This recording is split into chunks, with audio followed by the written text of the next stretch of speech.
It has been a minute since I've been live. Well, not too much of a minute since I've been live on YouTube, but it's been a little minute since I've been live on YouTube. What's going on, you all?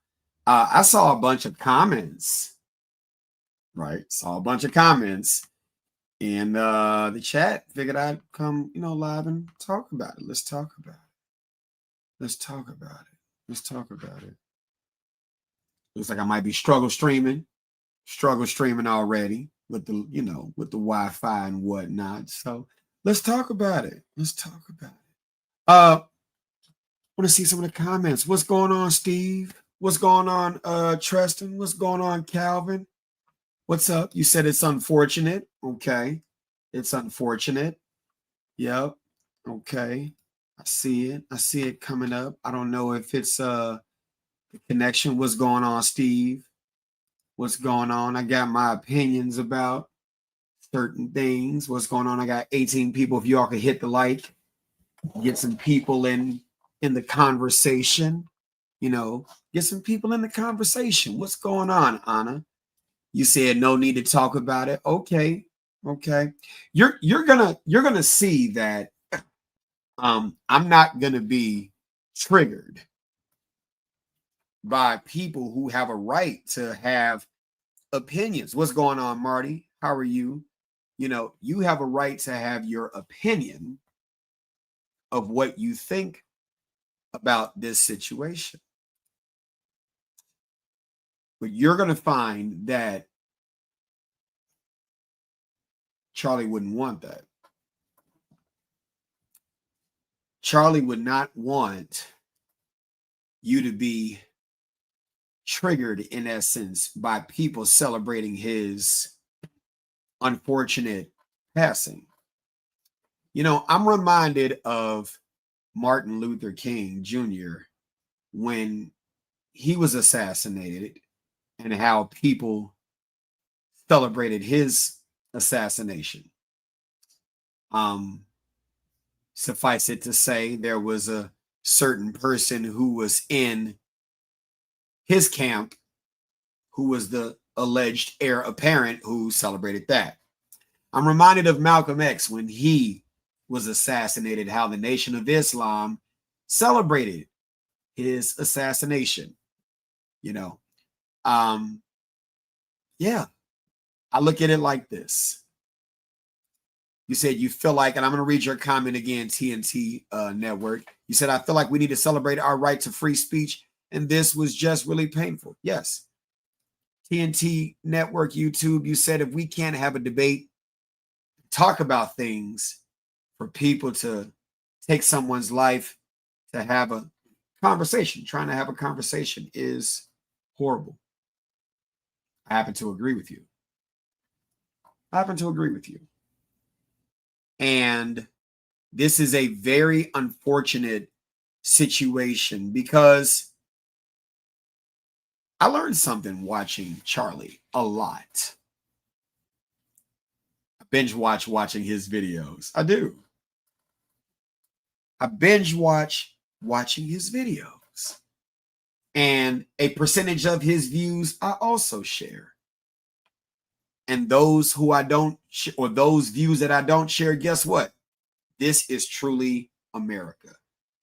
You have the right to like, dislike, agree, disagree, love, not love. You have a right to all of those things. Male and female biology, man, woman, your sexual orientation, your race, all those things are social constructs. So as a person who has been assigned the social construct of Black,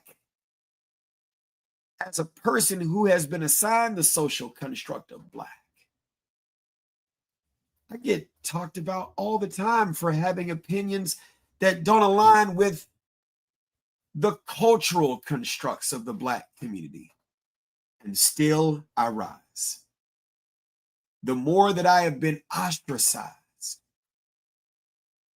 right? The more that I have been ostracized as a Black as a boy assigned to the social construct of black, the more that other black kids didn't like me and pushed me away, guess where it pushed me to? The library. Thank you, Dale, for that cash app. Guess where it pushed me away? It pushed me away to the library. You know, I was watching something about, and do me a favor, share this conversation. Get some more people in, please. I was watching something that Charlie talked about, and he was debating somebody, and of course, on college campus. And I learned a word from Charlie that reminded me of who I am. Autodidactic. Autodidactic, right? What is an autodidactic? Someone who is a self-learner. He talked about college being a scam. He said you didn't have to go to college to get an education. He said education does not equal intelligence. Leonardo da Vinci is an autodidactic. Charlie talked about him reading a bunch of books, getting into debates, which are important. Man, look, you have the right not to like Charlie. That's your right as an American. That's your right as an American. That's your right as a human being. You have the right not to like him. I'm not going to be triggered by you not liking him. Does that make sense? I'm not going to be triggered by you not liking him. But what I am going to say is this. The more people tell me not to like him, the more that people tell me not to like anyone, guess what you do? You draw more attention to that person. That makes me want to learn about that person to find out why you don't like that person. And then I find that there's something about him or something about them or something about her that I actually do like and understand. Before we even talk about agree, disagree, good, bad, legal, illegal, moral, immoral, whatever. You see what I'm talking about? So now I'm going to go ahead and look at the rest of the comments. And then, we're going to keep this live short. I wasn't going to keep it long. Or depending upon the views, I might. Who knows, right? I guess the longer I stay live, maybe YouTube is like, oh my God, he's back. Let's promote him. I don't know, right? But let's look at this. What's going on, you all? Hey. I'm going to get to the comments right now. Marty McFry, what's going on? He said, hey, Antoine Cordell, what's going on? How are you? TNT, if we can't have a debate and talk about things, for people to take someone's life for trying to have a conversation is horrible. I agree. Pi Mikey, he said, I feel like we need to celebrate our right to free speech, and this is just painful. Yes, Madison Gibbons, thank you. What's going on? You said it's okay to have an opinion and to share different views, but it's not okay to celebrate someone who was taken from this world, a husband, a son, a father, a human. I don't want to say it is okay. I don't want to say it isn't okay. What I want to say is the psychological freedom that you need to have to be able to tolerate disrespect, which by definition simply means a person has a strong dislike about a thing. You have a right to be wrong. You have a right to be right. What did Charlie Kirk normally say? Just because you're offended doesn't mean you're right. Under the theory of constructed emotion, Dr. Lisa Feldman Barrett, we are not born with emotions. We are born with senses. Seeing, touching, tasting, hearing, and smelling. Everything else is an emotion that you were taught to have. You're not responsible for who gave that person the emotions and what to be offended by. So since you're not responsible for that, if they don't like it, if they're celebrating it, that's them and their construction. It has nothing to do with you. It has nothing to do with you. And the realization of that is, in fact, the very freedom that I encourage you to have. The very freedom that I encourage you to have, not to be offended by someone else being offended.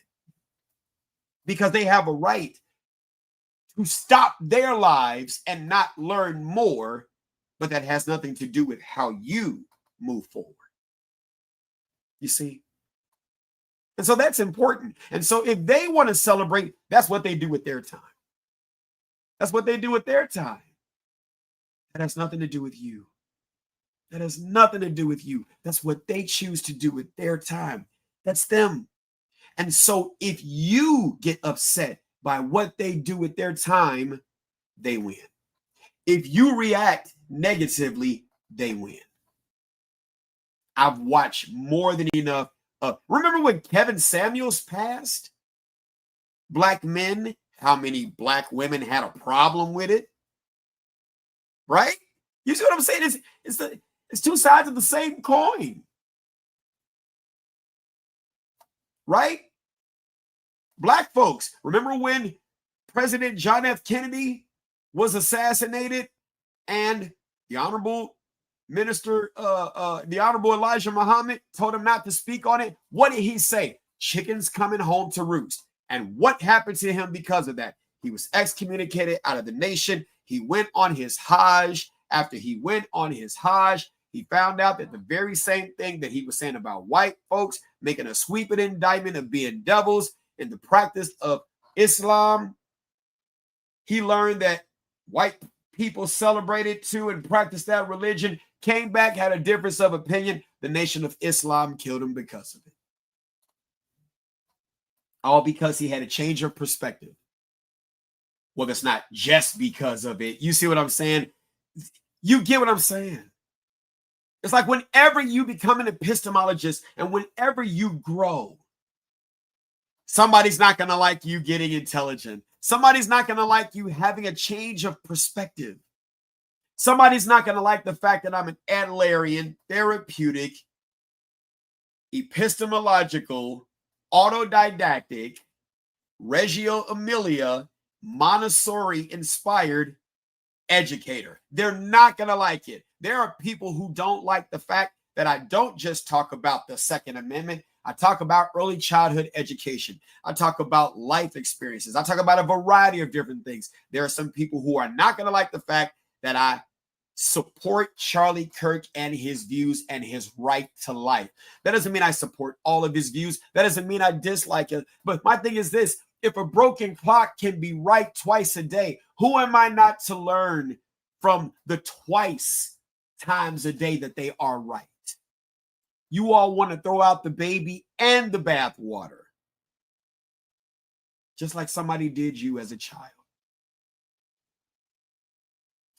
And true freedom is allowing yourself to be mentally free from someone else's opinions, perspectives, truths, falsities, and whatnot. So they want to celebrate it. That's on them. That's fine. I love that for them. That's what they're doing with their time. What are you doing with yours? What are you doing with yours? It takes time to be angry. It takes time to be upset. It takes time.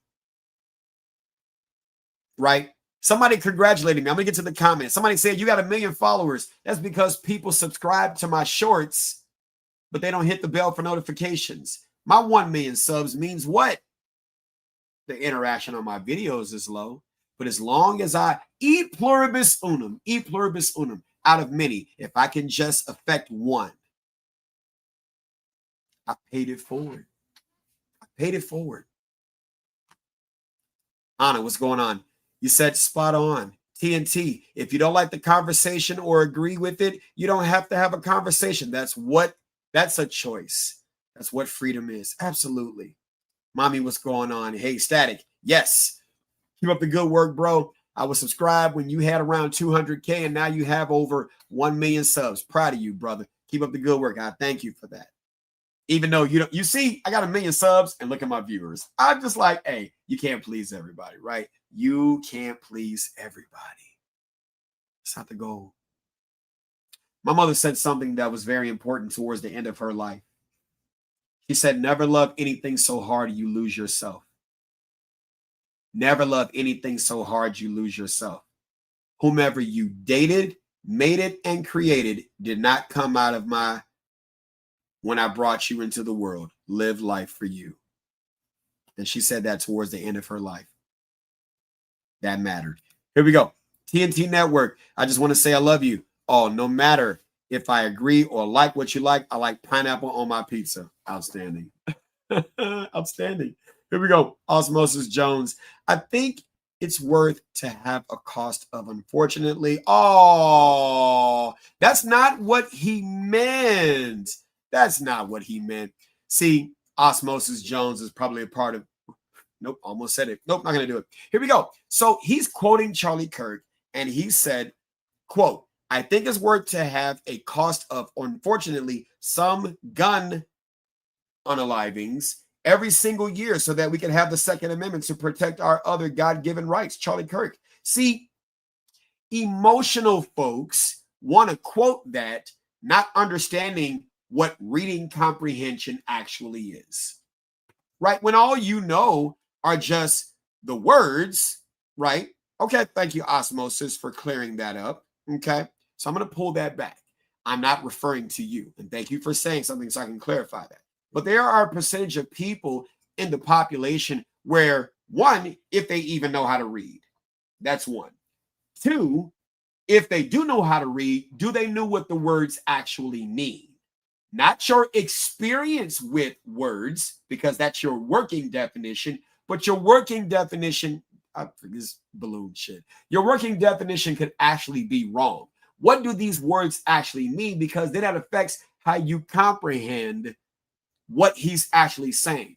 You remember during the George Floyd situation and the riots, how black gun ownership skyrocketed?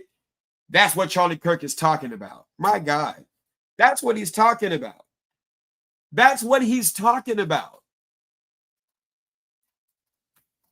I leave it there. One of the worst things that you could do is debate with ignorance. But Charlie Kirk loved doing it. And I do too when I got the energy. I don't have it right now. So that's my thoughts on that. Here we go. Aaron, shorts build numbers. Long form content builds a community. Correct. Correct. Correct. Correct.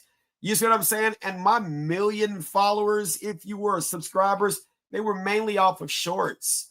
I did streaming, but you see what I'm saying? I mean, hey, look, people choose to follow you for a variety of different reasons. Who knows? Anna, you said, keep going, Mike, and I hope yours are safe. You and yours are safe and healthy. Open dialogue is paramount to establishing a renewed sense of purpose, awareness of the moment between processing and execution. Absolutely. Absolutely. Absolutely. He said to arm more Americans to solve the gun issues for sure. Absolutely. Look, I just look at it like this. I look at it like this. You know, whether you choose to own a firearm or not, that's your right. Whether you choose to call the police or not, that's your right. Whether you like the police or not, that's your right. This is your life. This is your life. Protect yourself or don't. Think the police is going to protect you, and then you come to find out Town of Castle Rock versus Gonzalez, where then Justice Antonin Scalia read the opinion for the court. You're not entitled to protection personally. You get protection by product. It's under what's called the public duty doctrine. You see, I will say this. You remember Pearl Harbor, the movie with Ben Affleck, Matt, what's the guy's name? I said Matt Eversman. That might be his name. I don't know. He played Staff Sergeant Eversman in Black Hawk Down. I forgot his name. It'll come to me. But you know what I'm talking about. Pearl Harbor, right? I look at it like this. You remember that time where the commander of the Pacific Fleet, Admiral Husband Kimmel, was doing an inspection on board one of the battleships, and they were talking about the Japanese are talking about attacking the harbor. What did one of the analysts say? Not Matt Damon. No, not Matt Damon. No, not Matt Damon. I'll think of his name. No, not Matt Damon. Not him. Josh Harmon. Josh, you see what I'm saying? Josh Harnett. Yes. And you're entitled to your opinion, mister. I'm not going to react to you. You're fine. But thank you for your comment. Thank you. You are welcome here. It's all good. And y'all can tell I'm evolving. Y'all know normally somebody had a comment, I didn't go in. Oh my God, what did I used to do, right? So you can tell I'm evolving. You can tell I'm evolving. Charlie Kirk is teaching from the grave. Moving on. So Josh, yeah, you get what I'm saying. And I look at it like this.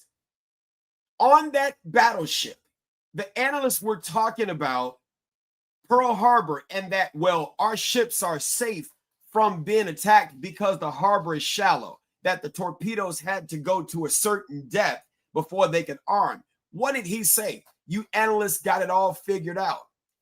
A smart enemy hits you where you think you're safe. How many of you all have followed me and you heard me talk about living in safe places and in safe spaces? How many of you all heard me talk about those folks who are special forces and, you know, Navy SEALs and MARSOC or whatever the case may be, and how they get on YouTube and they talk about all this?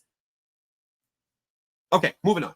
How, we get on here and we say or they get on here and they say all these things, not considering the fact that when you're a Navy SEAL, yes, you are in training, but you're in training with everyone else. When you're a Marine, yes, you are in training, but you're in training with everyone else. The military is a team sport. Yes, you do have people that do singular things, right? Singular things that win medals, not win, but earn medals, stuff like that, Medal of Honor, Bronze Stars, shot at all these great different things, right? In service of country. But for the most part, it's a team sport. You see what I'm saying? And then you bring that team sport mindset back to civilian populace. You're living by yourself. You got all your accolades, and you forget that you were only great because you were in a team. You weren't like a CIA officer who had to do things by themselves and understood that I do have my firearm if I have that, but I'm by myself. So I have to really be great in a lot of different things. You see what I'm saying? So that, and what do I say? I'm saying all that to say this. When you live in your safe spaces, what do? You think that I'm in a red state like Utah. I am a conservative like Charlie Kirk. And I'm not talking about me. Politically, I'm not conservative or liberal. I'm not independent, or I'm not conservative or liberal. I'm independent. I'm not Republican or Democrat. I'm independent. I'm right in the middle. It just depends on what issue, which way I would swing. If I'm a justice of the Supreme Court, I would be a swing justice. You couldn't say I'm all conservative or I'm all liberal. It just depends on the issue, right? So I'm saying all that to say this. Could it in fact be the case that Charlie Kirk was in an area he trusted too much? Does that make sense? You're in an area you trust too much. And when you trust too much, stuff like this happens. Look at Martin Luther King getting death threats, knowing you could be assassinated anytime. He really felt it. And what did he do? Stand on the balcony right in the path of the assassin he didn't see there. And it's like, you really can't predict it, but you kind of can. What if he had stayed inside? What if somebody in his crew led him outside to what they kind of knew was coming? Does that make sense? Look at Malcolm X. Malcolm X goes to the Audubon Ballroom in New York City. All those death threats he got. What if he had just went back home and just spontaneously decided to disappoint the people? He would have been alive one more day, maybe 2 more days. Well, if he would have stopped, we would have never had Malcolm X. We would have still had Malcolm X. He just would have came back another, you know how people just leave some years and then they come back later on? Does that make sense? Well, the Nation of Islam could have really, yeah, you got a point. You got a point, Osmosis. Malcolm X did that on purpose to prove a point, unfortunately. Yes. You see what I'm saying? I mean, You say you think it was all a setup. It could have been, right? And so it's like, look, I'm saying all that to say this, and I'm getting ready to land. I said I was going to just make this kind of 30 minutes. Hug your family. Charlie Kirk was about faith and family. You didn't have to agree with his points. Well, you're saying don't go there with MLK if you know, you know. But what I'm saying is this. And matter of fact, let's speak of it. Let's speak of it. Charlie Kirk got his life taken yesterday. What white city was burned? Martin Luther King got shot and his life was gone. The west side of Chicago, they destroyed it. Not all the west side, but you get what I'm saying? There was rioting. Black folks were so mad that Martin Luther King had been shot and taken from his life. And they burned the city down. Not, you get what I'm saying, not the city, but parts of it. No Starbucks was burned because, not Starbucks, but you get what I'm saying? No Starbucks was burned because Charlie Kirk was taken from this life. Panera Bread is still there. You right, Osmosis. You right now. You right. Because that bullet didn't take him out. You right. You said Charlie Kirk isn't Martin Luther King. I disagree. Because there are some commonalities. Martin Luther King stood on what he believed. Some people didn't believe. Matter of fact, you had other black folks that didn't believe what Martin Luther King believed.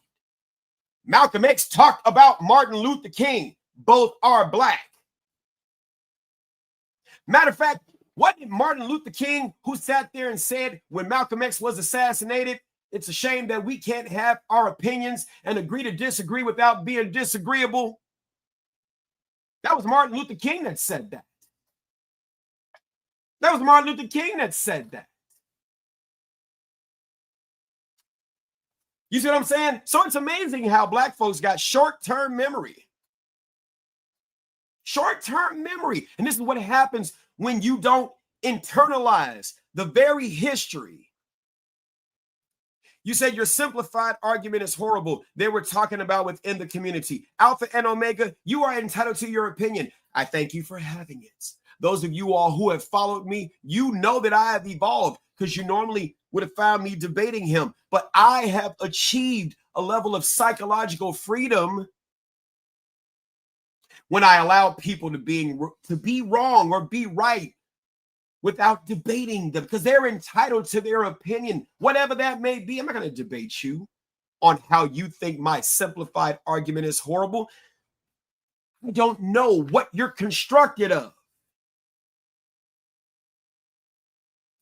Moko said he wasn't talking the truth. That man was hateful.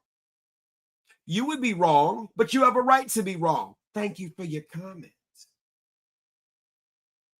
Because I'm not responsible for finding out what you know to comprehend. I'm not responsible for finding out, according to Professor Mole, your funds of knowledge. Osmosis Jones, what's going on? I'm trying to say your name. Sigmanica 773. What's going on, man? Here we go. You said even Charlie Kirk was inciting violence in some of the ways. Even if he was inciting violence, he did not deserve to be shot. Hey, my thing is this. Let me ask you a question. Sign off in the comments. Do I incite violence? How many times have I said controversial opinions that people didn't like? That's one of the reasons why my platform got so big. I've said views that people don't agree with. You know how many death threats I've received? Huh. My God. Anybody can receive these threats. Anybody can. Native girl, facts when you ignore the truth. Charlie boy, you said I get blocked by so-called Christians for claiming he wasn't one. There's a poison in our present day society, and especially in, here we go, Charlie boy, our culture. Oh, The culture that says there's no manual for parenting, but you live down the street from a library.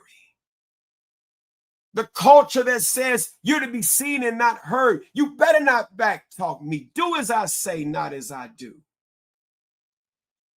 Come on now. In the Black community, you can get your life taken for having a difference of opinion that goes against the cultural construct. For me to say I'm an Adlerian, who's Adler? Alfred Adler, right? Therapeutic, epistemological,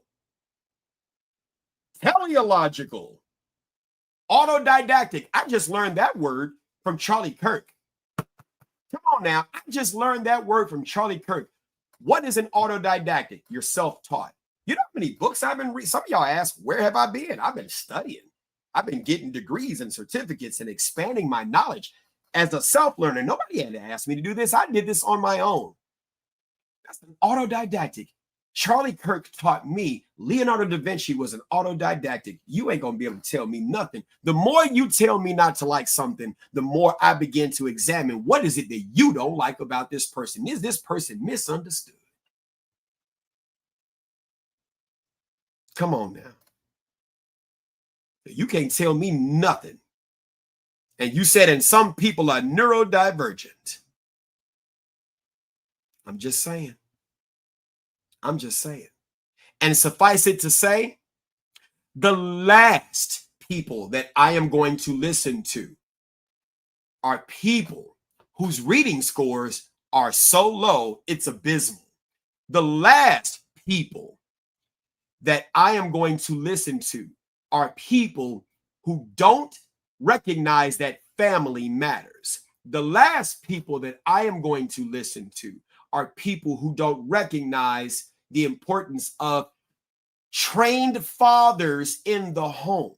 The last people that I am going to listen to are those who don't value family and consumer sciences, formerly called home economics, family law, early childhood education, human growth and development.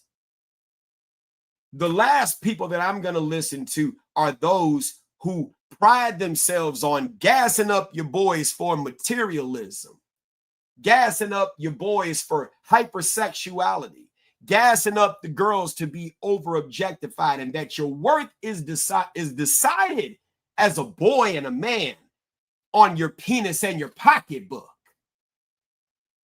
Most folks in Black culture can't tell me nothing. You can't tell me nothing. You can't tell me nothing because I don't want to hear it. Most of the hatred that I received came from people who look like me.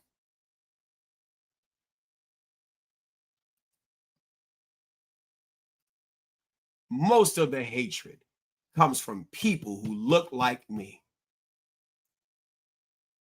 Most of the knowledge that I have gotten that has set me free come from people who are not in my racial construct that I have been assigned to.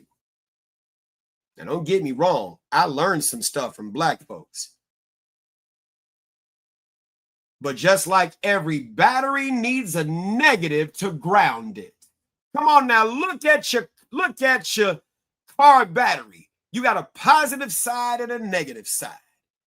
Society needs its negative to ground it out, just like your battery.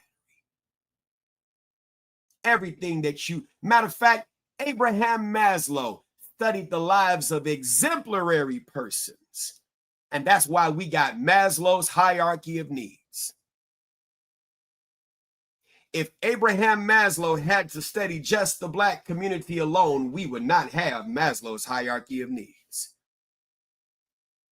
And when I watch one of Charlie Kirk's debates, and I'm not talking about Black history, I'm talking about where it is right now. I like that clip. Rad Dad is rad. I like that paperclip, that Microsoft icon you got. I like that. I recognize that. Let's get back to it. I forgot what the fuck I was saying. I saw that paperclip and just lost my shit. What was I saying, y'all? What was I saying? Hey, Roxy, what's going on? I haven't seen you in a while. I learned stuff from Roxy. I learned stuff from people who are intellects. Clippy, yeah, Clippy. I'm a preschool teacher now. Yes, where the culture is now. Where the culture is now. It's crazy. And it doesn't have to be this way. I'm going to tell you all something. If you think that Charlie Kirk is offensive, you're definitely about to get offended by what I'm about to say. Did you know, if you understand the history of the transatlantic slave trade, if you understand the history of the just hold on to your hats. It's not your traditional slavery thing that you're about to hear. Hang tight, hang tight, hang tight.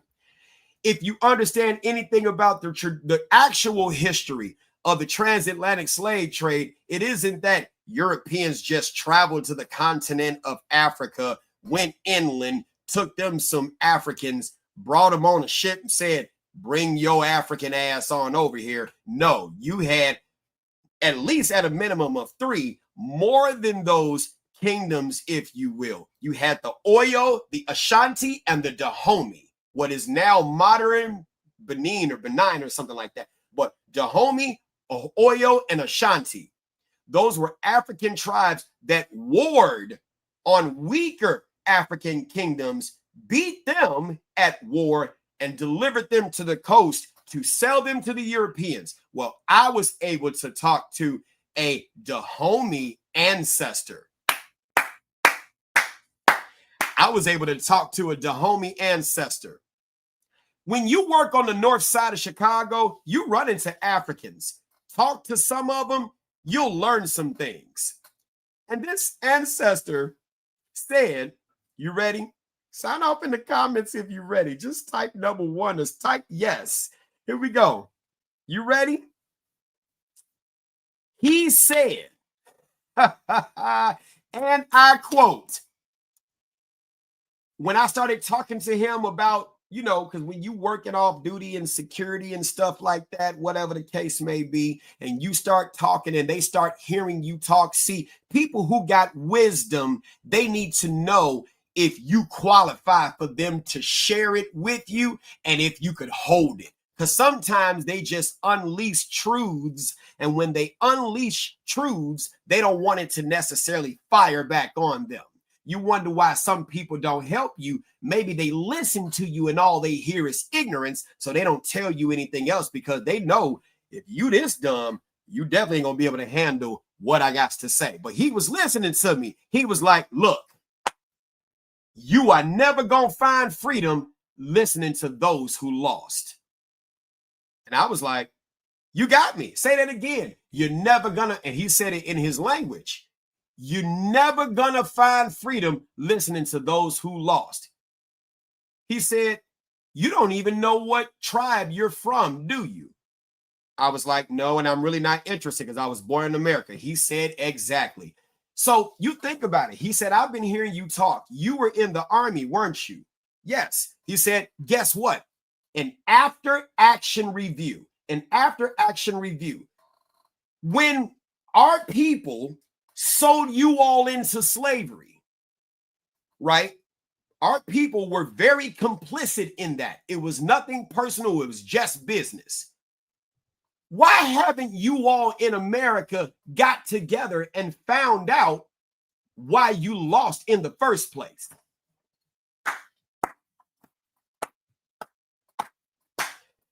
He said, now do you understand what I mean when I say you never gonna get intelligence or find freedom from those who lost? And you wonder why you're still losing in America. You lost in Africa, you lost in America, and that's who you want to learn from? So he said,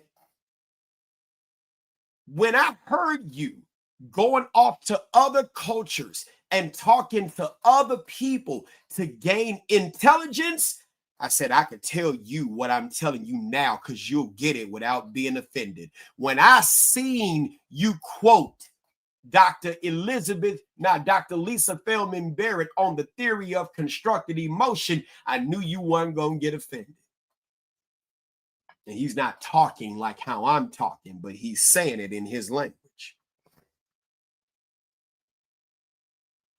You see what I'm saying? So I'm saying all that to say this. Most of it, I hear them talking, tune them out. I want to listen. Oh, you see what I'm saying? Let me go to the comments. What's going on, Dominic?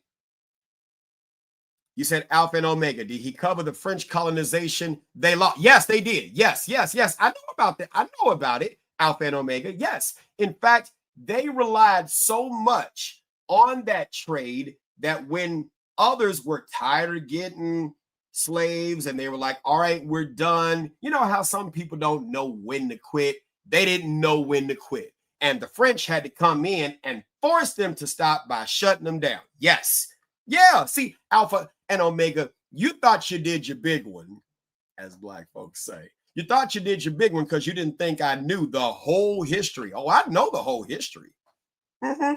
But guess where you didn't hear any of that history?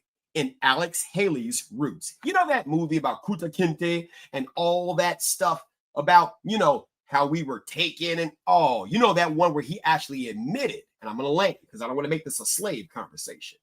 But where he said, I just wanted to give my people something to aspire.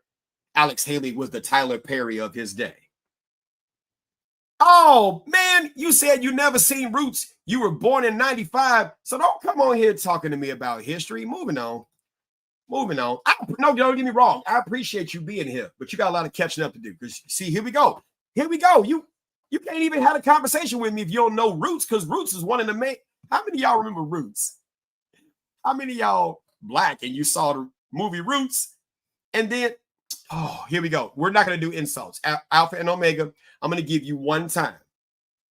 You've called me out my name. You called me an idiot. I'm going to give you one time to unfuck that real fast, or I'm going to boot you out. That's it. That's the one reaction you get from me. Unfuck it real fast or you're out. Okay? We can have a dialogue. We can have a discussion, but you're not going to insult me. Oh, he said, love it, change the argument, boot me. No, I just boot you. We're going to have a positive room in here. Yeah. I ain't Charlie Kirk. I ain't going to keep your ass around. We'll boot you the fuck out. We ain't going to do that. Here we go. Yeah, you're right. Roots was just a soft version of what Slave was. You said, check out the, well, I'm not interested in learning. Okay, osmosis, I get it. That's not what the conversation was about. The conversation wasn't to revisit slavery and all this other stuff, because what did Charlie Kirk even talk about? Charlie Kirk talked about, what can I as a white man do different than what you as a Black man could do? And he would challenge people to that all the time. Some of them failed to answer it. Some of them, man, they were able to answer it, and they really got to a point where they were like, you know what? I was really taught to be a victim. We can agree on that. We can agree on that. Charlie said something, I just watched it today. He was like, with low test scores, you can get into certain colleges that before you weren't able to get into with low test scores. Now what's your problem? Fathers need to be in the home. Why are they not there? Come on now. See, these are the things that need, come on. See, we don't want to have these conversations. I never heard him call one person a bitch. I never heard him call one person a oh. I never heard him call. Come on now. Come on. All I heard, and yes, here we go, osmosis. He talked about that too. I'd rather have a trade than student debt anyway. What did he say? He said college was a scam. And it was. As somebody with a master's degree in criminal justice, guess what? I didn't need it. I wish I had somebody like or better than me back in the day who could have told me the most you need to get is an associate's degree in criminal justice. Get your bachelor's in math or something else that is a science, technology, engineering, and math field. Get your master's in something else that makes sense, even if you're going to be the police. Even the FBI on their website says you don't need a bachelor's in criminal justice. You don't need a master's in criminal justice. That is a useless degree unless you're going to be a researcher. And the research articles that I've written are in early childhood education. Right? The research articles that I've written now are in early childhood education, in teaching pedagogy. I'm going for my education specialist degree. Those of you all who know what that is, that's right after your master's and right before your doctorate in the field of education. Education specialist degree in early childhood education. Those are the research articles that I'm writing. I've got published papers with DOI numbers. It's not hard to do. You see what I'm saying? I'm just, look, hey, Kirsty, how are you? Oh, I ain't seen you in a while. You see what I'm saying? And here's this. The best criminal justice is early childhood education. Say it again. The best criminal justice is early childhood education. That's the best criminal justice. Dominic, I hope you're still here. I love seeing you with your family. I love seeing you enjoy your family. I see him on social media and I'm looking at him with his family. Not just him and his wife, but his father, I see that family. Damn it, that's the stuff that I'm talking about. Family fucking matters. Long after the job is over with, family matters. Long after all this stuff is over with, family matters, and that's what Charlie Kirk talked about. Family and faith. That stuff matters. Family is supposed to be your biggest flex. That's the stuff that matters. Not Black culture's edicts that your value is attached to your penis and your pocketbook. Because that's how you get hypersexualized men thinking sex is what makes you worth validation. Chasing the bag and not chasing your peace. Family is what matters. So you can't get me to dislike somebody who promoted that. You can't do that. You can't challenge me. Well, you're Black. I'm assigned that social construct of Black. That's a racial construct. I'm assigned that. I'm a human being. I'm an American. I'm a male. I'm identified as Black, but I'm Mike. That's who the fuck I am. And the minute you free yourself from these social constructs, which by the way, look it up. Google it right now if you care. If you care about this conversation, Google that shit right now. Is a social construct a fact? No. It's just beliefs that a group holds and enforces. That doesn't make it your reality. And once you put things in its proper context, what's going on, Divine Order? Once you put things in its proper context, you'll see life different. You'll see life so different. Once you cast off these things of I am the police instead of I am me and policing is what I do. But once policing is over with, I can detach policing from me and say, I am still me.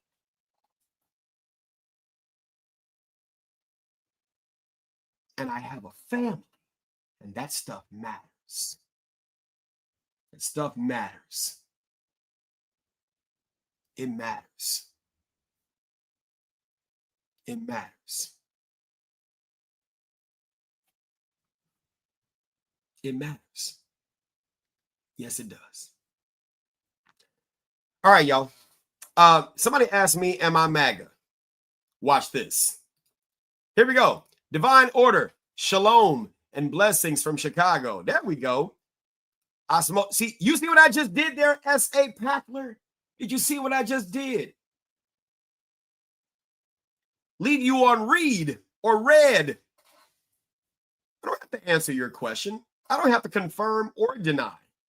You have the right to ask it. General Colin Powell said it best in his wonderful book, Life and Lessons, Leadership. It worked for me. I think I got the title messed up. The reporters are responsible for the questions. We are responsible for the answers. I'm not going to get mad at you because you asked your question. I just don't have to answer it. Osmosis Jones said a lot of people cannot tell you who they are without all in the prestigious titles they hold dear. I'm just telling you, the titles are attachments. You know, you can trauma bond with your job, right? So I'm saying all that to say this. Now I know what you mean. I'm saying all that to say this. Rest in peace, Charlie Kirk. The impact that you have made, even on those, and I watched the debates. I binge watched his debates today. And every time his debates come up, I watch it. And I see how he treats people he disagreed with. I see how he treats people he agreed with. Everybody still walked away with their dignity. If you didn't, you were taught to be offended by things. That's not on Charlie. That's on your family. That's on your culture. Dr. Lisa Feldman Barrett would agree. The theory of constructed emotion would agree. You're not born with emotions. You're born with your senses. Here we go. S.A. Packler. I purchased your children's books. That's why I asked. I got my answer. So, if you choose to discard my children's books from impacting the lives of your children when they are based on developmental science, that's on you. I don't care. I just hope that you find something you align with, whatever that may be. And then you give your children the funds of knowledge they need so they can impact the world and they can make their world matter. You see how that works? That's called rational detachment. I'm not going to get offended because, well, I bought your children's books. What was that supposed to do? Oh, thank you. Let me give you an answer. Fuck no, I don't care. See, it's like, here we go. I call this like AutoZone, right?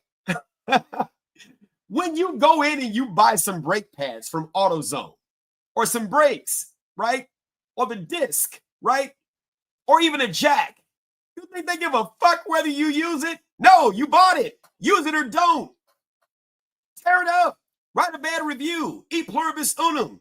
Out of the many of the great reviews that I got, yours will just be one negative review and you don't understand the power of that review. It has no worth. It only matters to you.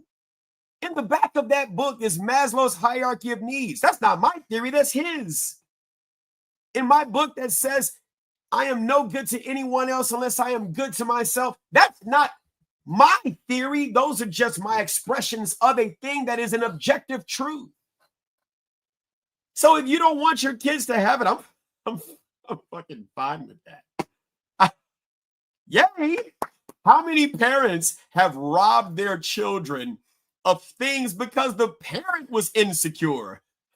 And it sucks because you're creating conditions that'll cause your child to need a therapist because of you.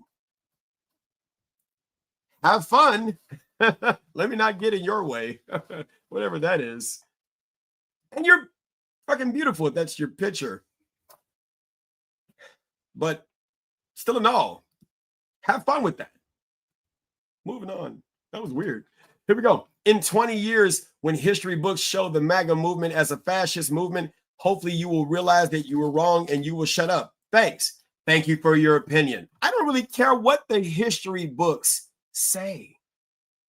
I don't care. I don't care. Moving on. Moving on. Well, I hope you all had a great time today. Yeah. Rest in peace.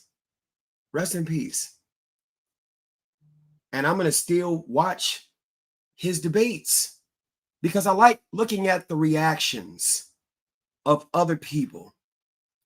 I like looking at what they've come to and the mindset that they've come to about certain things. It's practice for me. It's people watching for me. It's practice and it's people watching.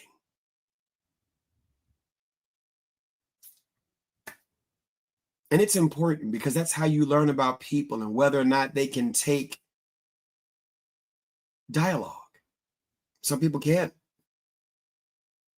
Some people can't take dialogue.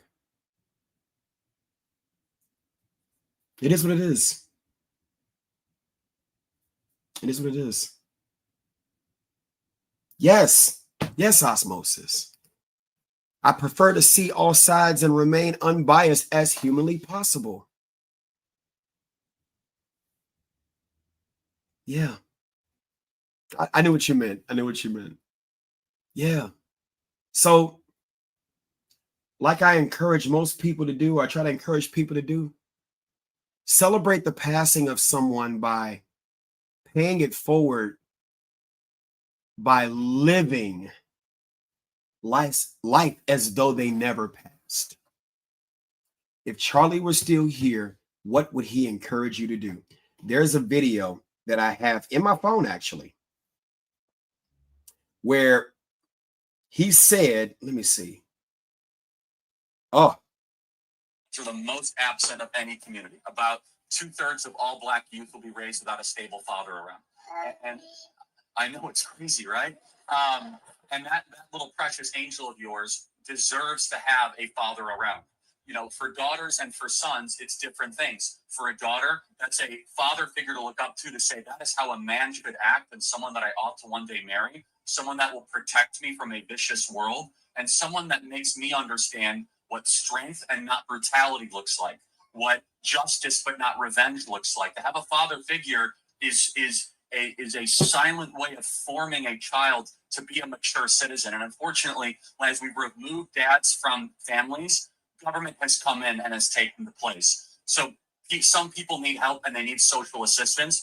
All of that should be about incentivizing the dad staying around, not the dad leaving. Unfortunately, with welfare, you can get more money for single mother assistance. This is very true. And so, right, you agree. We're actually subsidizing single motherhood more than we are subsidizing family formation. The number one Come on now. of any social wealth. Come on now. Did you all just hear that? Did you what is that an objective truth? Come on, man. Come on. Let's be honest, we got to raise our game in this culture. If the most important thing for you is just feeling good, you're going to end up miserable. But if the most important thing is doing good, you will end up purposeful. Purpose will give you happiness. You see, we live in a country where they think that purpose, where they think that happiness is pleasure. We know that purpose is above all of this. Serving God, understanding why we are here, that we are made in this image, that there is a struggle of good versus evil. By the way, you're involved in that struggle every single day on the college campuses. Every day you get to fight for what is good and what is true and beautiful. So next time when you're on a college campus, and if you want to be a man, this is what you do. If you want to stay a boy, go and do what your other friends do. But men, so you know what? No, I'm actually not going to go hook up with a bunch of girls. I'm going to save myself for marriage. Actually, I'm not going to go do that. But if you want to go be a boy, go do that. It takes no skill and no talent and no self-restraint whatsoever just to follow your flesh. An animal can do that. A dog can do that. Do you know what mature people do? Mature people say no to what feels good and they pursue what is good. And far too often on college campuses, we have these grown boys, and I'm talking to a lot of you in this audience, and it's time for you guys to up your game. It's time for you guys to stop doing just what feels good all the time. Oh yeah, we're just going to go get, blackout drunk till 2 a.m. and hook up with some stranger. No. If you want to stay in the lower standard, a miserable cycle of debt, suffering, and depression, lack of community, go do that. Instead, on a Saturday night, say, you know what? I'm going to hang out with some friends that are not going to drink, are not going to, engage with this stuff. And then maybe on Sunday morning, I'm going to go to church, or I'm going to go to mass, and I'm going to go work out, and I'm going to study. Who will be happier? You know I'm right. Come on now. Let's be honest. Come on. Tell me that was wrong. Tell me that was wrong.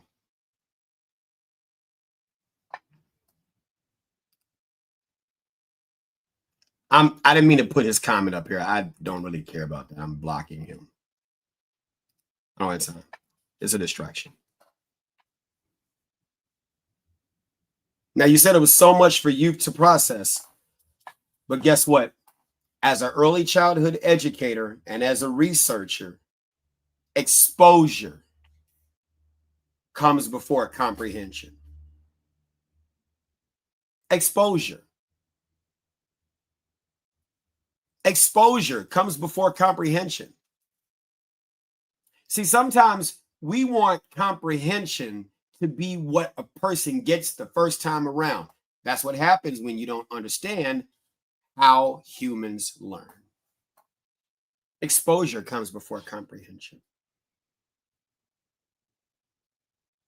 That's okay.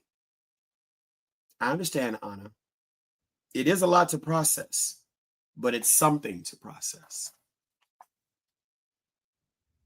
Now, one thing he said was wrong.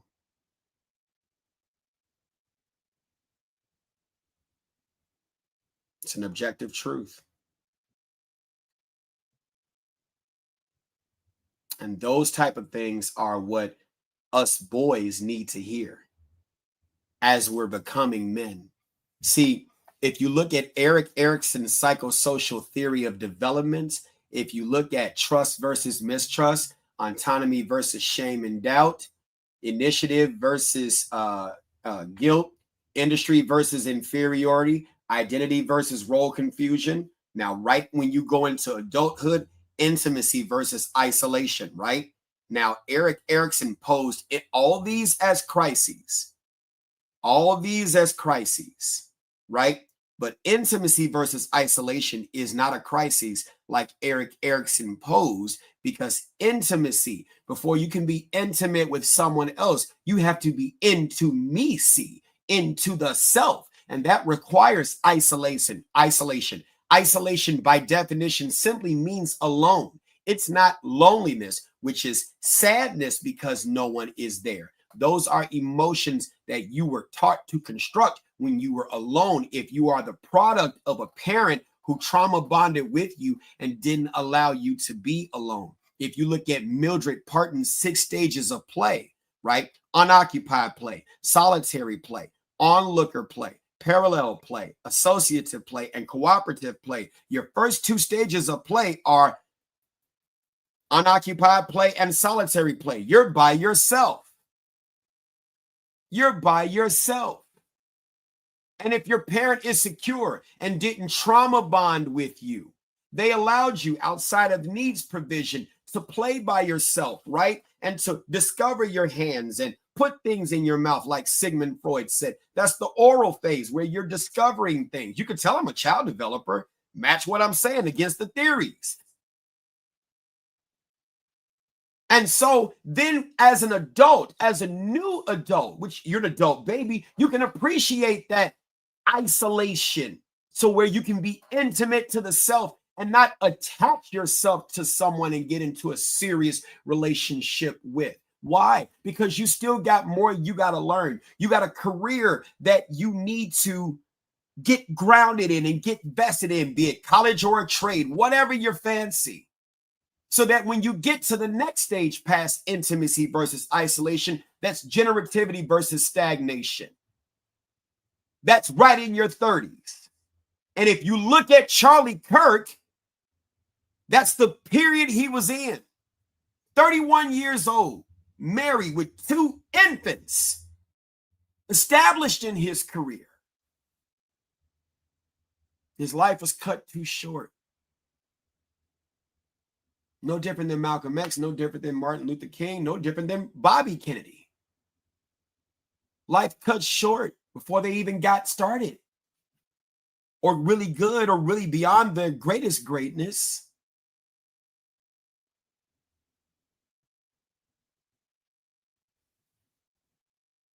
Yeah.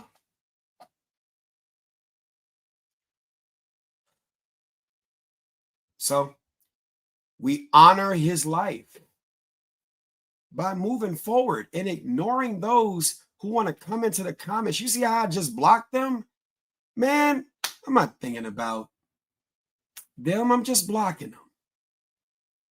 That's how you honor not just Charlie, but anybody else in your life. The work that I do for children and families, I do that in honor of my deceased mom.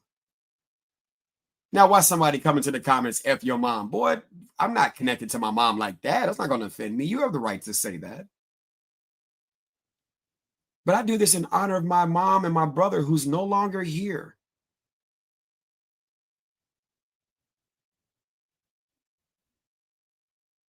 Yeah, that's how we celebrate the life, by moving forward. Well, see, Charlie, I'm glad you said that. You said what's wild is people bypassed his humanity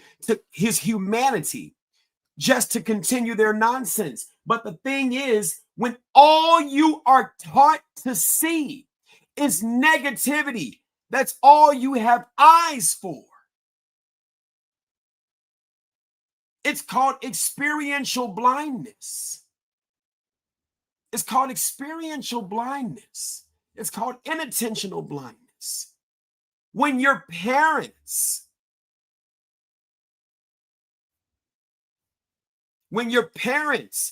have a lot of ignorance, and you're born into that family system of inherited ignorance.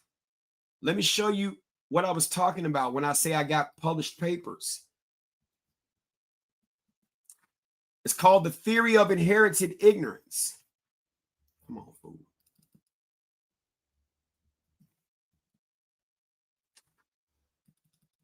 I have to do it here. Sorry.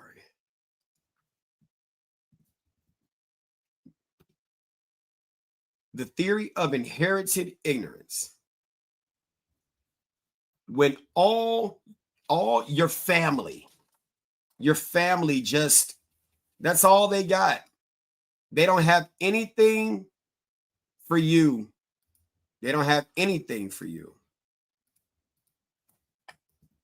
Hold on.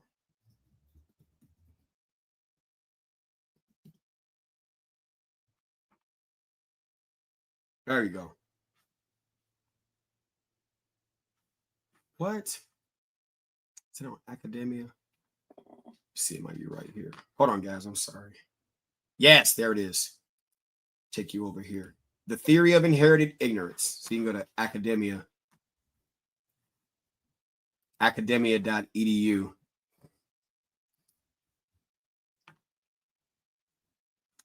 Things have changed with this. I'm just, there we go. Share screen.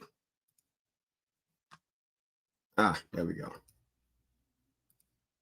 So that's what I'm talking about right there. I had to comment. Good. This is the theory of inherited ignorance right here. Let me put it up on the screen. Right? The theory of inherited ignorance. Right? This is one of my published papers. Right? The abstract right here. This paper introduces a unified framework that explains how ignorance is not simply a lack of knowledge, but an inherited condition transmitted across generations through untrained families, culturally reinforced norms and systems that reward compliance over curiosity.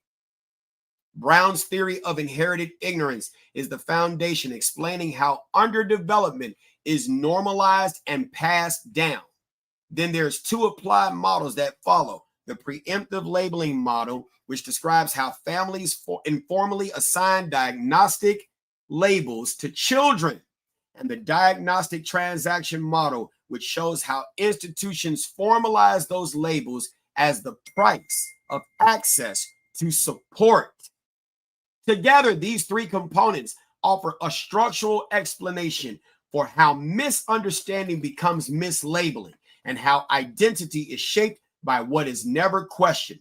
In other words, your family is ignorant and they pass down to you their ignorance. I'll show you the model, so to speak, is right here.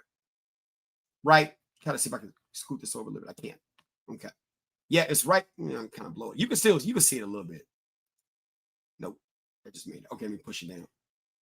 There it is right there. That's the model right there at the top. Brown's theory of inherited ignorance, right? When your family level has miseducation, they give you informal labels, right? When they say you have ADHD, or I think you got autism, or I think you got this, they ain't never been to an autism course. They've never understood anything about ADHD, and they're calling you this thing. What do they see? We go on the preemptive labeling model. Let's look on the side right here. Observation at home, the informal labeling, right? Then you got the reinforcement of that label. They treat you like you're special. They treat you like you got a problem. Then it's the identity formation. You begin to perform what they say you are. Then it gets system confirmation, right? Then the diagnostic, yes, neurodiverse. In other words, hold on, Anna, there are those who are, in fact, neurodivergent, right? But there are those who perform neurodivergence. Do you understand the difference? Charlie Kirk would agree with this, right? There are those who are, in fact, neurodivergent because they have a true impairment. But then there are those who perform neurodivergence. Children are going to mirror what they see. They're going to perform what you tell them they are. And then when you get in front of let's go to the other side, the left side, the diagnostic transaction model, right? Observation in school and in the system, the daycare teacher, right? The preschool teacher, they see you're doing a thing, right? And they can really help you by not labeling you. But in order for you to get this help, because it's a government system, they need you to have the label, right? And they gatekeep those resources unless you take the diagnoses, right? Which then gives you access with the label, and the outcome becomes you have a labeled identity that carries it all the way till whatever. And that's all because of you being born into a family that is an ignorant family. And ignorance simply means they don't know, so you don't know. They don't know, so you don't know. They don't know, so you don't know. And there's my DOI number and stuff like that. These are the type of things that I've been working on. That's why I haven't been live talking about a lot of stuff, because I've been doing academic stuff. You see what I'm saying? That's why I said the best criminal justice is early childhood education. You want to understand behavior? Start studying that. And you'll see the toddler in a lot of these adults. You'll see a toddler in a lot of these adults. Hey, Rob, you said nice point. And folks carry the same mind. Gravitate to each other. Gravitate to each other. I'm going to put the link right here so you can download the paper. I'll put the link in the comments so you can download the paper. That's not the link.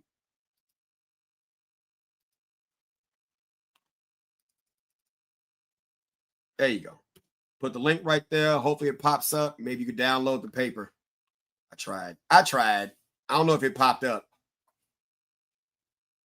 Right. But that's what it is. Brown's theory of inherited ignorance and his diagnostic framework, a 3-part model of intergenerational See, people call it generational curses. Generational curses is not a real thing. Intergenerational transmission of ignorance is, for sure.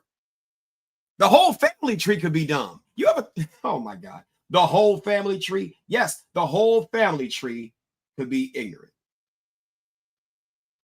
The whole family tree. And no shame to them. No shame to them. They just don't know. These are the things that autodidactics do. These are the things that epistemologists do. You said academia creates a lot of these lieutenant. Oh, see, oh my God. See, here we go. We get somebody who's late to class, kale. I love kale salad. But you get somebody who's late to class, didn't get the great theory, and is talking about the platform that the theory is on.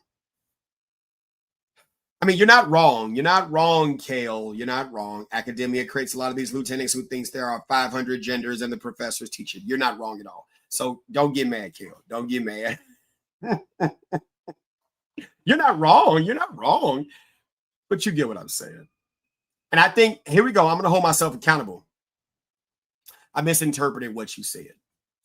You're talking about academia in terms of the colleges, not the website academia. You see? I fucked up. That was me. I'm sorry, Kale. I'm sorry. I think that's what you were talking about. I could be right. I could be wrong. I don't know. I apologize. I can hold myself accountable. You said academia. You're not talking about the fucking website. I fucked up. All right. I'm doing good, Mike. I'm doing good. I'm doing good. Kale, tell me you're still here. Don't go. Please don't go. I'm lying. I'm lying. Ah, okay, I'm just, all right. All right. Yeah, okay, thanks, Kale. Okay, you're still here. All right, let me go to sleep. Look, this is how we celebrate his life. This is how we celebrate his life. Love you too. This is how we celebrate his life. Right? Just keep it going forward. We don't stop free speech. We don't stop it. We keep going. We keep going. We keep educating. If we can just help one person see something different, that's what matters. I'm used to black folks, and what did Malcolm X talk about white liberals and how they can block your education? Malcolm X talked about that. It still reigns true today. Don't get me wrong. I don't have a problem with white liberals. You can be white. You can be liberal. I don't care. Those are social constructs, political constructs, right? Political constructs, social constructs. You can be those things. I don't care. But Malcolm X was true. He was right. White liberals will sell you DEI just to, here we go. And you, matter of fact, let's have that conversation. Let's have that. Speaking of education, let's have that conversation.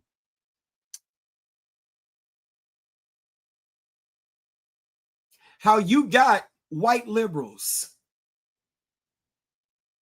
who will sell you DEI. Even in early childhood education, the National Association for the Education of Young Children, talking about DEI.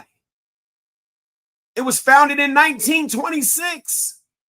Do you think the National Association for the Education of Young Children was even considering Black children? Were they inclusive then? Were they inclusive? You see what I'm saying? So when we talk about the history of things, don't talk to me about DEI when you weren't inclusive then, so you're inclusive now. What for? When you're causing children to be, here we go. Let me tell you, we're talking about diversity, equity, and inclusion, right? Here we go. Diversity, equity, inclusion. Anna, please let me know you're still here, because it sounds like you're aware in these topics. Matter of fact, I'm not going to tell you. I'm going to show you. I'm not going to tell you. I'm going to show you. I am going to show you. And I think that's important.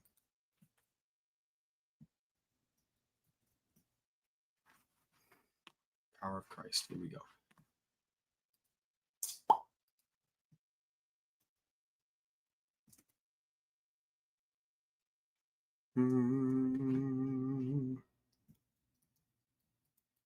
Yes.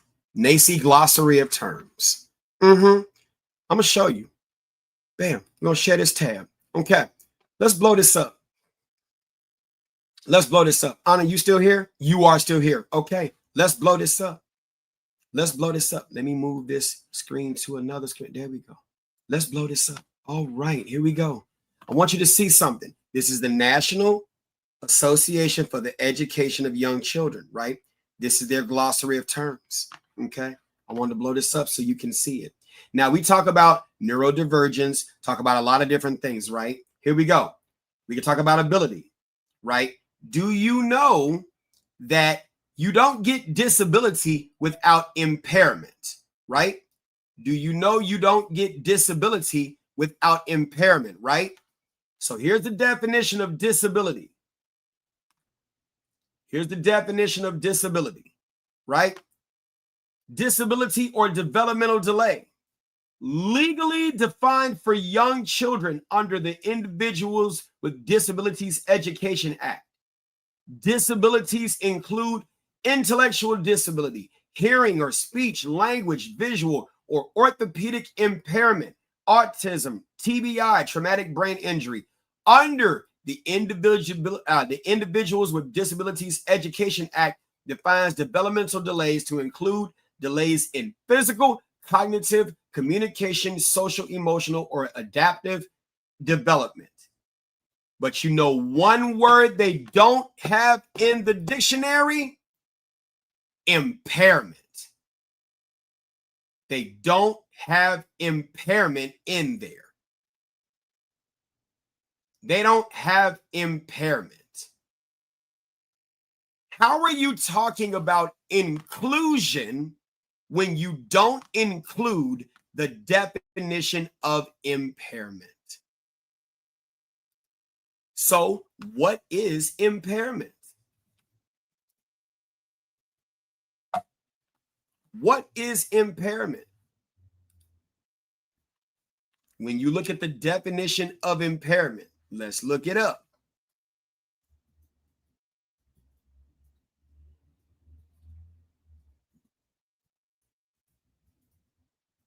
Impairment versus disability.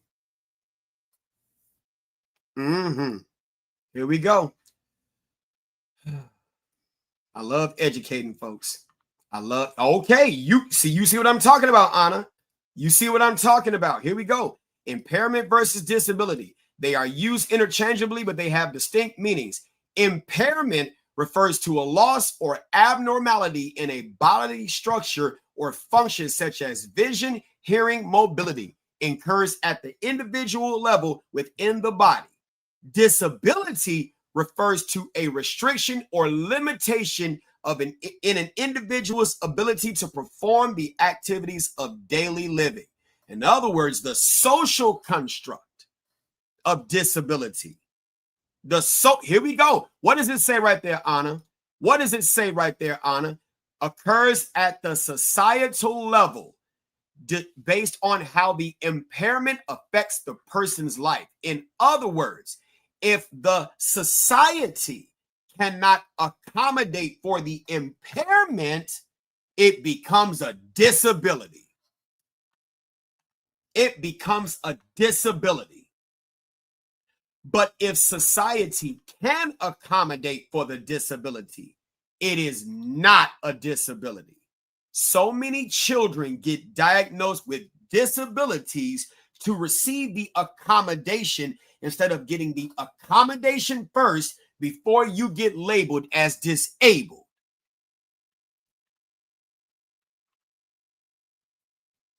Osmosis even said it. Here we go. They labeled me as ADHD as a kid, but I'm sure it was just trauma from my dad and uncle passing at a very young age, coupled with a dysfunctional home. Osmosis, allow me to encourage you. It was not trauma. I don't want to say it wasn't trauma. I'm sorry. But let me reframe that if you don't mind, because it could be traumatic for you. Not everything that we experience is traumatic.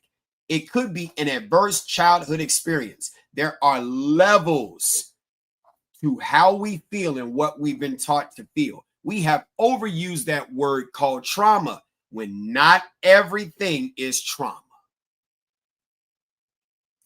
Kale, come on.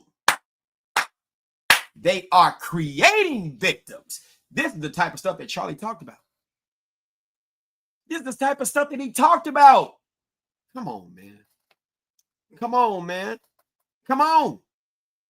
Charlie Boy said having these conversations with folks who can cite sources, incredible sources, is very helpful. Buy animal tag, whatever your name is. I don't really care anymore. You're out of the room. You're a distraction. You see what I'm saying? That's okay, osmosis. See, that's what I'm talking about. Osmosis. Come on, fair enough. It was my best way to describe it at the moment. That's okay. That's why it's time to reframe things and put them in their proper context. We've been taught emotions. Here we go. Emotions are tools to get you someplace. Does the emotion have utility? If the emotion does not have a utility, then we're putting it where it does not need to be.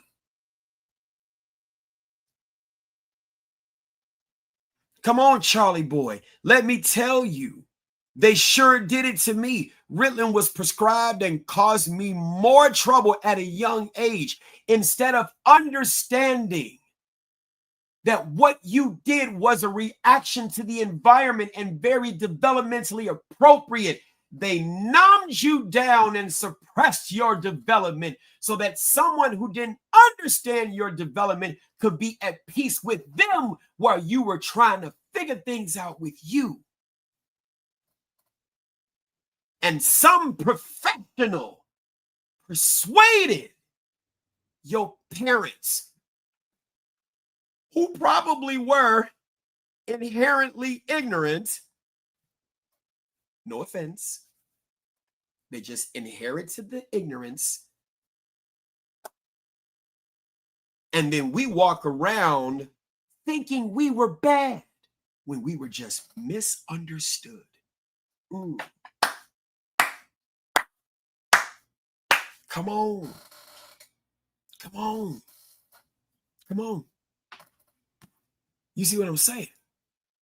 This is how we celebrate the life of someone who was an autodidactic, an epistemologist, an Adlerian, an educator who said things that other people didn't like. We celebrate that by keep educating. How many of you all sound off in the comments? I'm going to end with this. I'm going to go to sleep. It's time. It's past my bedtime. 2 hours passed, but this was necessary.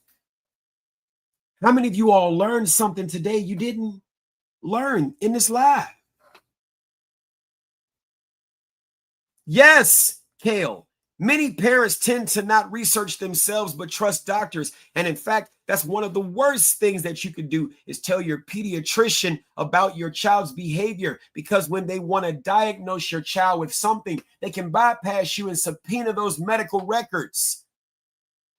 They can bypass you and subpoena those medical records to justify giving your child an IEP, a 504 plan.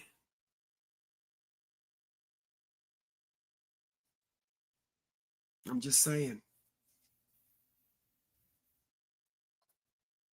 Rest in peace, Charlie. We're going to keep it going. We're going to keep it going. We're going to keep it going. We're going to keep it going because we're going to help change some lives. And Charlie Kirk is not the only person I'm influenced by or whatever. If you mad at me because I'm rocking with Charlie Kirk, you got to be mad at Alfred Adler. You got to be mad at Laurice Malaguzzi, Reggio Emilia. You got to be mad at Dr. Maria Montessori. What the hand does, the mind remembers. You got to be mad at Yuri Bronfenbrenner. You got to be mad at Lev Vygotsky, zone of proximal development. You got to be mad at I'm saying, having a brain fart, doggone. Abraham Maslow. You got to be mad at Sigmund Freud. You got to be mad at Anna Freud. You got to be mad at a variety of the other different theorists. You got to be mad at so many people. You got to be mad at Sergeant Major of the Marine Corps, right? You got to be mad at him too, right? You got to be mad at a lot of folks. You got to be mad at Dr. Black folks. You got to be mad at Dr. Mary McLeod Bethune. You got to be mad at Dr. Mary McLeod Bethune, who said our youth have a powerful potential. And we must have the courage to change old ideas and practices into new ones so we can guide their potential towards powerful ends. You got to be mad at her. You got to be mad at Malcolm X. You got to be mad at Sri Shemnoy, who talked about ignorance. You got to be mad at Dr. Martin Luther King, who talked about the volatility of ignorance and conscientious stupidity.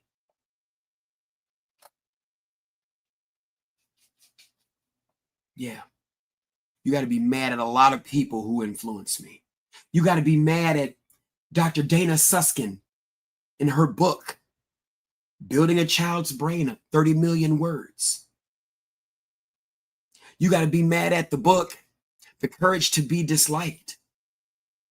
You got to be mad at John Taylor Gatto, Weapons of Mass Instruction. Ooh, you got to be mad at so many different people I'm influenced by. Oh, it just ain't Charlie Kirk, and you can't take us all out.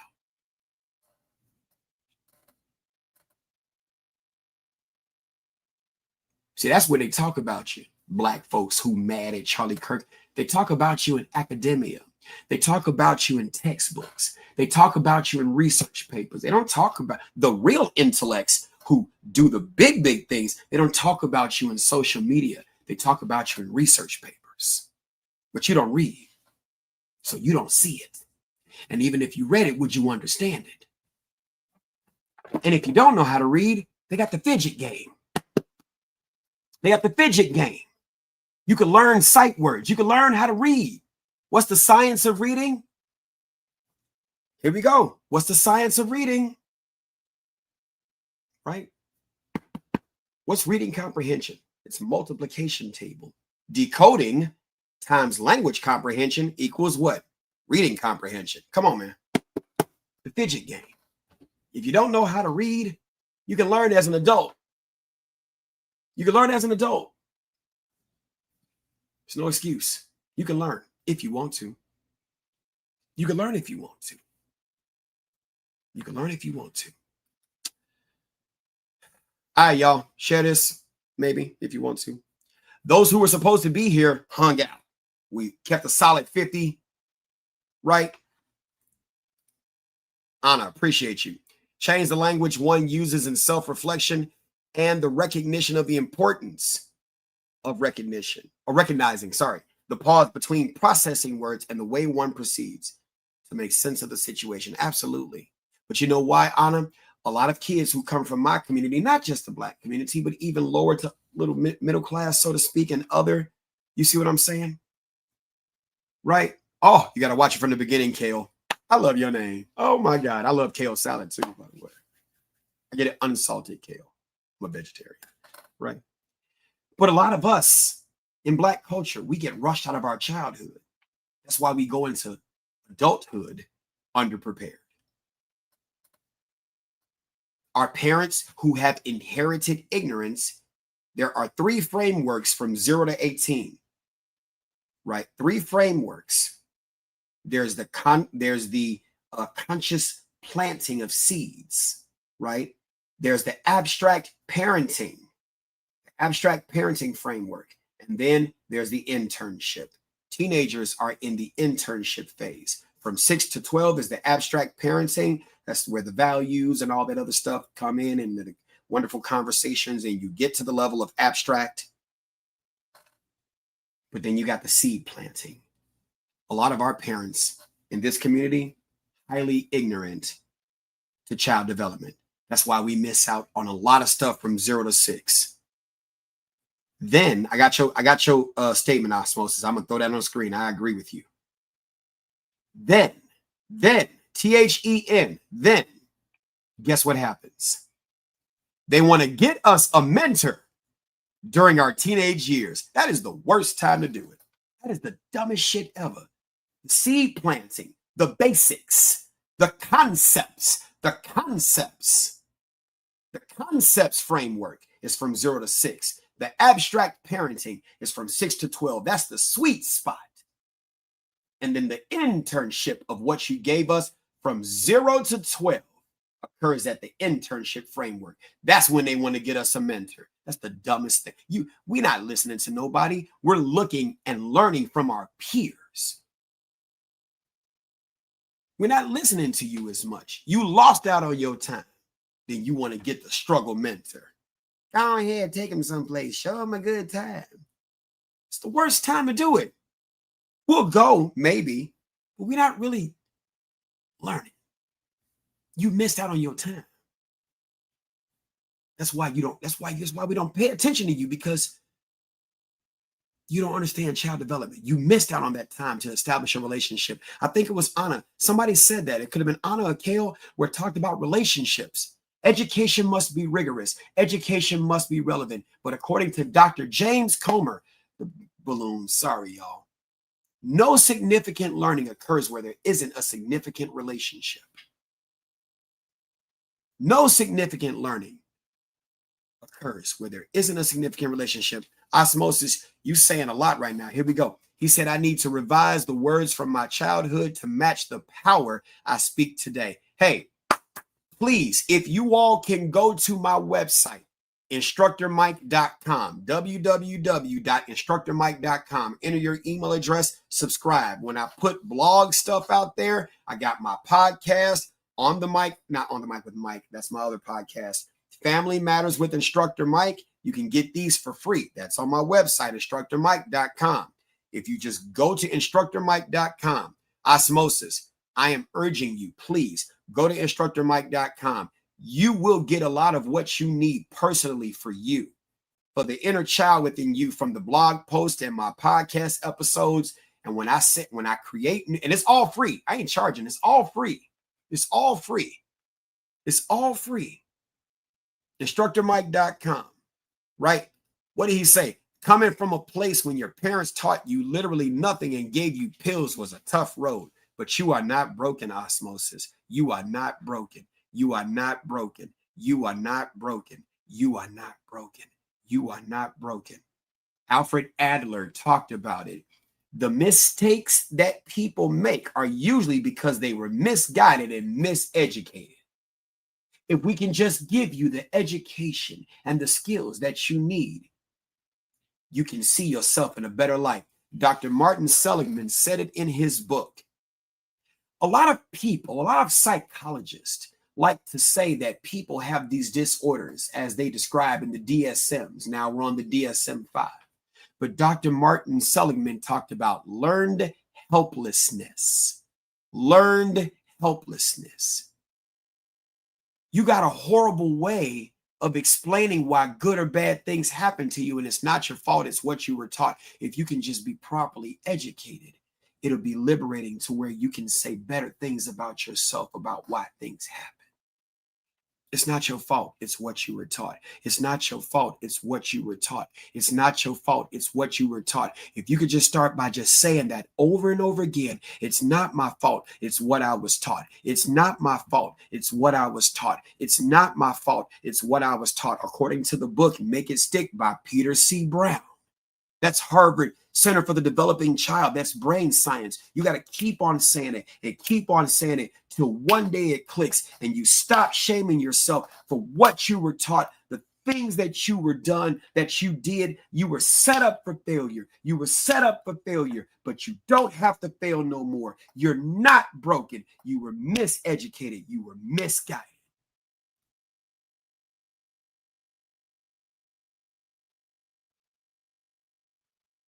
It's not your fault. It's what you were taught. It's not your fault. It's what you were taught. You got to say it to yourself until it clicks in your brain, because they threw a lot of shame shovels your way and you've been digging yourself in a hole for someone else's entertainment at your expense. It's not your fault. It's what you were taught. And you got to say that to yourself. My mother in her passing told me this, and I'm going to end on this. My mother told me in her passing,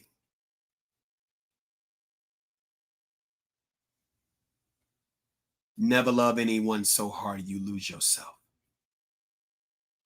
Never love anything so hard you lose yourself. Never love anything so hard you lose yourself. No one you dated, mated, or created came out of me when I birthed you into the world. No one you dated, mated, or created came out of me when I birthed you into the world. Never love anyone so hard you lose yourself. You got to be willing to leave it all to still keep you, because at the end of the day, when you die, it's just going to be you. Never love anyone so hard you lose yourself.